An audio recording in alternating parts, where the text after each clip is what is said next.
So today I will show कि मैंने अपने अफ्रीका के मैप को entirely political and physical features को कैसे कवर अप किया है। आप ये वीडियो को एंड तक ज़रूर देखें। आपका एक भी इम्पॉर्टेंट लोकेशंस, सिटी और एनी फिजिकल फीचर्स छूटेगा नहीं। आप एंटायरली अफ्रीका के मैप को कवर अप कर सकेंगे। तो मैं आपको अपने फिजिकल मैप दिखाऊंगी जो मैंने पेजेस में बनाए हैं, और फिर उसके बाद मैं आपको अपने डिजिटल फॉर्मेट के नोट्स दिखाऊंगी जो मैंने अपने डिजिटल फॉर्मेट में बनाए हैं। और मैंने जो है एटलस का हेल्प भी लिया है। ये एटलस है ओरिएंट का ब्लैक स्वैन स्कूल एटलस। आप इसका लेटेस्ट एडिशन परचेज कर सकते हैं। तो वीडियो को एंड तक ज़रूर देखें। अगर किसी आप में से एक को भी ये वीडियो बेनिफिट करती है तो ज़रूर आप कमेंट पे बताएं। सो फर्स्ट ऑफ ऑल मैं आपको बताऊंगी कि मैंने फिजिकल मैप अपना कैसे बनाया है इन अ पेज फॉर्मेट। सो ये है जितने भी डेजर्ट कंट्रीज हैं from the African continent, and then I will show you all the mountains, all the important key mountains features of the map.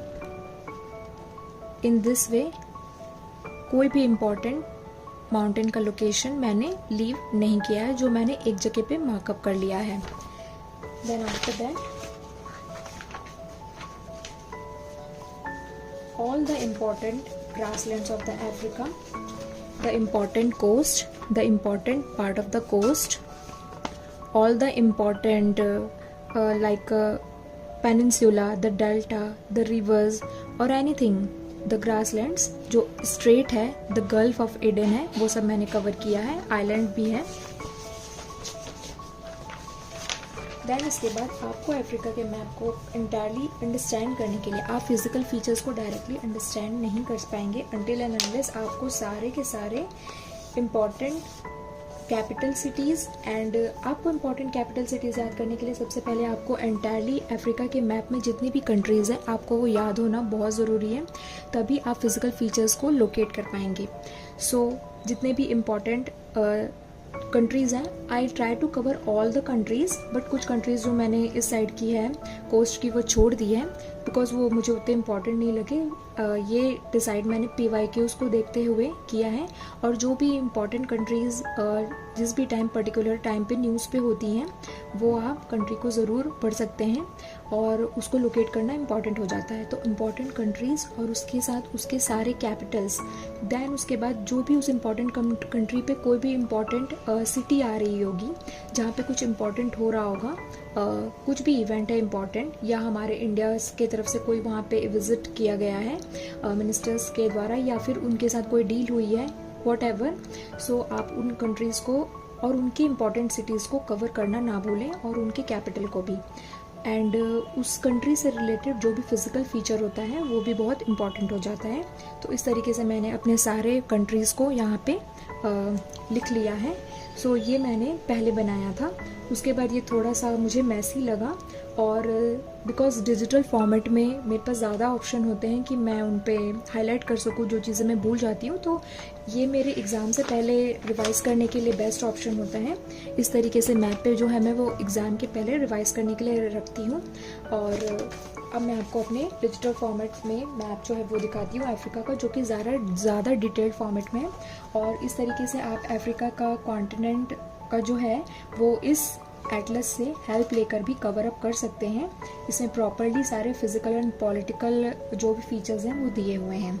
आप यहाँ पे भी हाईलाइट कर सकते हैं, बट आपको अगर इम्पॉर्टेंटली सारे सिटी लोकेशन में से जो छांट कर याद करना है तो वो ज़्यादा बेटर होगा कि आप इस तरीके से पर्टिकुलरली डेजर्ट का या फिर माउंटेन्स का अलग अलग फीचर्स का एक अलग अलग फॉर्मेट बना लें, जिससे कि आपको याद करने में इस तरीके से हौच पौच नहीं होगा, चीज़ें सेग्रीगेटेड रहेंगी और आप अच्छे से याद कर पाएंगे।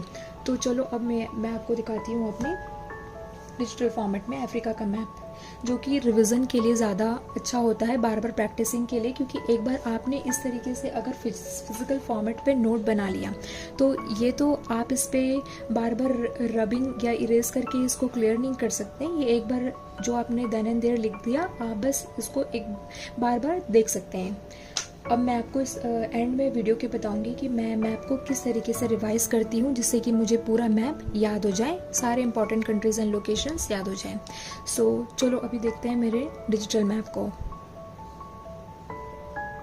आई होप कि आपको स्क्रीन पे वीडियो क्लियरली विजिबल है।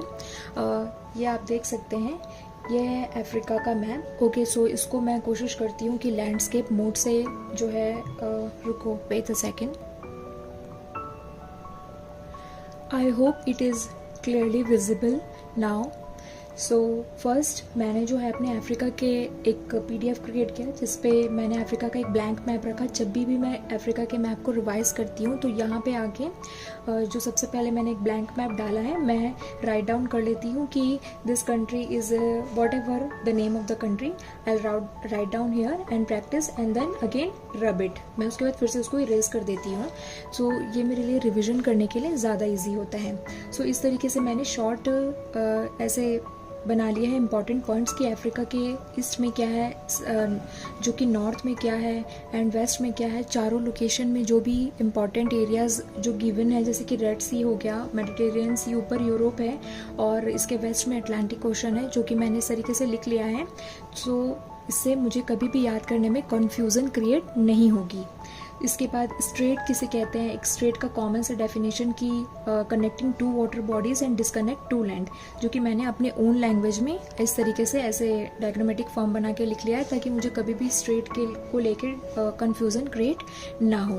इसके बाद स्ट्रेट ऑफ जिब्राल्टर, जो भी स्ट्रेट के बारे में अगर मैंने वहाँ पढ़ा तो then and there I try to write कि कौन सा इंपॉर्टेंट स्ट्रेट जो है वो अफ्रीका कॉन्टिनेंट पे लोकेट करता है और वो कौन से दो कॉन्टिनेंट को डिस्कनेक्ट कर रहा है और कौन से दो वाटर बॉडीज़ को, और फिर उन कॉन्टिनेंट में कौन सी दो कंट्रीज़ हैं, जैसे कि मोरक्को और Spain is a country for straight of Gibraltar. उसके बाद जो इम्पोर्टेंट पेनिनसुला है, सिनाई पेनिनसुला, उस पर उसके चारों लोकेशन पे क्या है, क्योंकि देखो हम मैप को यहाँ पे लगा सकते हैं बट अगर इस तरीके से आप हैंड रिटन ऐसे डायग्रामेटिक फॉर्म में बना लेते हैं तो आप कभी भी अपने मैप को एग्ज़ाम में भूलेंगे नहीं, जो बाबल मंदिर को टच करती हैं। उसके बाद जैसे कि मोरक्को है, मोरक्को में मैंने जो भी इम्पोर्टेंट एरियाज़ है लाइक कासाब्लांका, माराकेश एंड टैंजियर, उनको यहाँ पे इस तरीके से लिख लिया। और वो क्यों इम्पोर्टेंट है, वहाँ पे क्या ऐसा इम्पोर्टेंट मिलता है हमें जिसकी वजह से वो इम्पोर्टेंट है, वो मैंने यहाँ पे नोट डाउन कर लिया है विथ सिंगल कंट्री। इस तरीके से याद करना ज़्यादा इजी हो जाता है एक बार हम अच्छे से अपने माइंड में अगर पिक्टोग्राफिक मेमोरी क्रिएट कर लेते हैं तो। द नेक्स्ट वन, ऐसे करके ही मैंने सारी कंट्रीज़ को कवर अप किया है। लाइक अल्जीरिया का जो कैपिटल है अल्जियर्स, वो लिखा हुआ है। उसके बाद जो अदर कंट्री आ गई वो तुनीज़िया, वहाँ पे तुनीज़िया को मेडिटेरियन सी जो है वो टच करता है और गल्फ ऑफ गेप्स, सो वो मैंने हाईलाइट कर लिया है उसी जगह पे देन एंड देयर, बिकॉज जो पिक्टोग्राफिक मेमोरी है वो आपको मैपिंग के लोकेशन याद करने में ज़्यादा हेल्पफुल होगी, जिससे कि आप कभी भी भूलेंगे नहीं चीज़ों को। फिर उसके बाद जो लीबिया है वो इम्पॉर्टेंट क्यों है, उसका जो कैपिटल है वो, उसके बाद वो वहाँ पे एक इम्पॉर्टेंट पोर्ट होता है जो भी बिकॉज जो भी अफ्रीका में कंट्रीज़ हैं जो साइड पे होती हैं कोस्टल एरियाज़ पे, वहाँ पे कुछ ना कुछ इम्पॉर्टेंट पोर्ट्स भी होते हैं और अगर कोई इम्पॉर्टेंट पोर्ट न्यूज़ में हो तो आपको वो पोर्ट भी याद कर लेना चाहिए।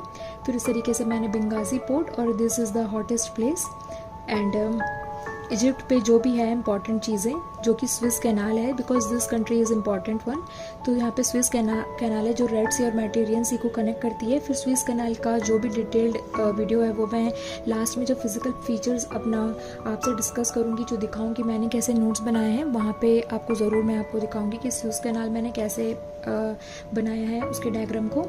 उसके बाद जो है वो सूडान है, सूडान पे जो दो रिवर्स हैं वो कनेक्ट करता है और उसको मैंने इस तरीके से यहाँ पे अपने पेन से भी हाईलाइट कर लिया है और फिर उसकी भी कंट्री और उसके लोकेशन को जो है मैंने इस तरीके से लिख लिया है।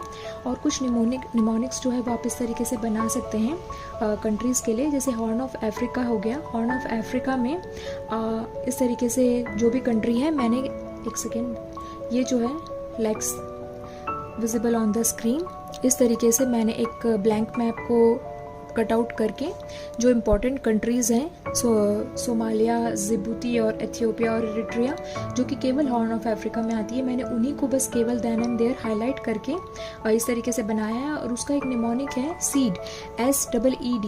आप कभी भी इस तरीके से निमोनिक बना के अगर याद करेंगे तो कभी भी आप भूलेंगे नहीं, और ये एक इम्पॉर्टेंट एरिया है, तो इस तरीके से निमोनिक बनाना भी ज़रूरी हो जाता है। फिर इसके बाद जो है इन कंट्रीज़ का जो भी इम्पोर्टेंट कैपिटल है, और इन कंट्री में अगर कोई इंपॉर्टेंट लोकेशन आता है जैसे कि दनिकिल और अफार डिप्रेशन, आप इसको सर्च कर सकते हैं गूगल में, इसके बारे में 1-2 लाइनें आप पढ़ सकते हैं कि ये क्यों इम्पॉर्टेंट है हमारे लिए। ऐसे कि मैं बता दूं कि ये सॉल्टी एरिया है और यहाँ पे लाइफ इज़ नॉट पॉसिबल, सो ये एक इम्पॉर्टेंट ऐसा वर्ल्ड में लोकेशन है ओनली, सो हमें ये जान लेना इम्पॉर्टेंट है। फिर जिबूटी और उसका कैपिटल, देन उसके बाद एरिट्रिया एंड देयर कैपिटल, और उसको रेड सी भी टच करता है। और यहाँ पे अगर कोई इम्पॉर्टेंट कुछ भी आ रहा है फिजिकल फीचर, वो हमें साथ साथ लिखते चलना है। जैसे कि यहाँ पे एक आर्किपेलागो है जो कि आ रहा है, वो मैंने यहाँ पे लिख लिया है। फिर उसके बाद कुछ ऐसे कंट्रीज़ हैं जो आगे आपको आएंगे, उनको याद करना बिकॉज थोड़ा सा मैसी हो जाता है। अफ्रीका का मैप जो है वो अपने आप में थोड़ा सा टफ है, बट अगर आपने ये मैप को याद कर लिया तो आपके काफ़ी सारे मैप को पढ़ना बहुत इजी हो जाएगा आगे के लिए। बिकॉज दूसरी कंट्रीज़ में, थोड़ा यूरोप में आपको लग सकता है कि डिफ़िकल्ट हो रहा है, बाकी ऑस्ट्रेलिया और नॉर्थ अमेरिका, साउथ अमेरिका में आपको डिफ़िकल्टी नहीं जाएगी। मैं वो भी आपको ज़रूर आने वाले वीडियोज़ में अगर आपको चाहिए तो वो मैं डिस्कस कर सकती हूँ। अभी के लिए मैंने जो अफ्रीका मैप में दिखाया है तो इस तरीके से मैंने निमोनिक्स के थ्रू ये जो याद किया है। तो के से Kenya, Tanzania, Malawi, Mozambique, Zambia, Zimbabwe, Botswana, Angola, Namibia, इस तरीके से मैंने अपने जो है ओनली स्पेलिंग फॉर्मेट में लिखा है। बिकॉज पूरा इसलिए भी नहीं लिखा है कि जब भी मैं ये मैप देखूँ तो मेरे को कंट्रीज़ के नेम रिकॉल होने चाहिए। पूरी तरीके से जब हम लिख लेते हैं तो because the truth thing is कि जब भी हम पढ़ते हैं और इस तरीके से पूरी तरीके से अगर मैं केन्या, तंजानिया लिख दूँ तो मेरा माइंड कभी भी रिकॉल करने के लिए मेहनत नहीं करेगा। सो एग्ज़ाम टाइमिंग में मेरे भूल जाने की टेंडेंसी ज़्यादा बढ़ जाती है। सो इसलिए मैंने इस तरीके से शॉर्ट फॉर्मेट में ये लिखा हुआ है। जैसे कि ये वाले कंट्रीज़ के BRU लिखा है। क्या आपको पता है कि ये कौन सी कंट्रीज़ हैं? अगर आपको पता है तो आप कॉमेंट में बताओ।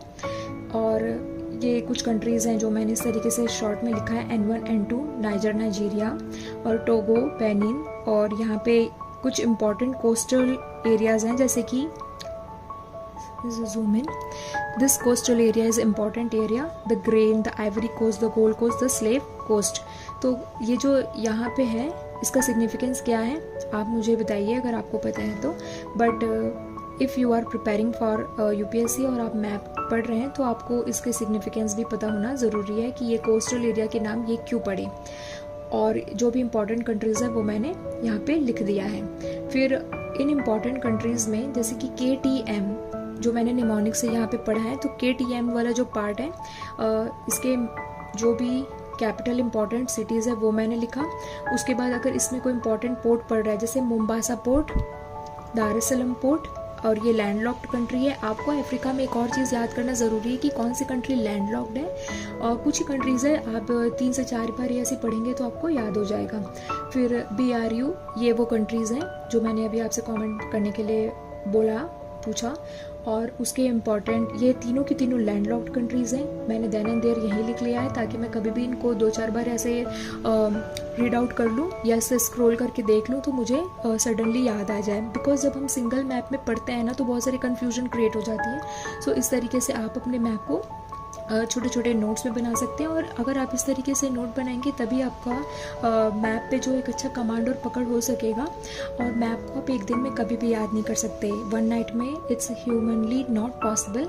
सो आप थोड़े थोड़े पार्ट में मैप को पढ़ो और थोड़े थोड़े पार्ट में आप मैप को याद कर सकते हैं। एवरी डे अगर आप 30 मिनट्स भी मैप पढ़ते हैं इन स्टार्टिंग तो आप बहुत जल्दी मैप को कवर अप कर लेंगे। इन माई व्यू कि आप 2 मंथ्स में मैप के मास्टर बन सकते हैं अगर आप डिलीजेंटली और कंसिस्टेंटली इसको फॉलो कर लें।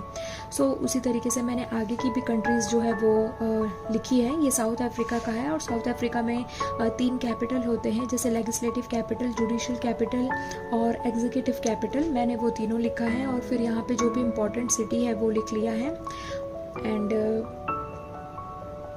इसके बाद जो ये 3 कंट्री जो मैंने यहाँ ऊपर में BAN बताया था, this one, Botswana, Angola and the Namibia, this one, this and this. तो वही मैप का जो डायग्राम है मैंने यहाँ पे भी बनाया है। Just a second, this way. और ये इनमें से कौन सी लैंडलॉक कंट्री है वो भी मैंने देन एंड देयर लिख दिया है। और उसके बाद मैंने यहाँ पे उनके कैपिटल सिटीज़ लिखी है। फिर उसके बाद C5, इस तरीके से निमोनिक है C5, जिसमें कि DRC, कोंगो और यहाँ पे CAR और चैड और कैमरून, ये सेंट्रल अफ्रीकन रिपब्लिक है। इसके सारे कैपिटल्स भी मैंने यहाँ पे लिखे हैं। सेम उसी तरीके से niger, Nigeria N1 N2 and इसके बाद देखो नाइजीरिया, दिस ये निमोनिक इस तरीके से कि niger is a small word and Nigeria IA extra है, सो ये कोस्ट पे आता है। और इस तरीके से मैंने इसको बाद में लिखा है N1 एंड N2।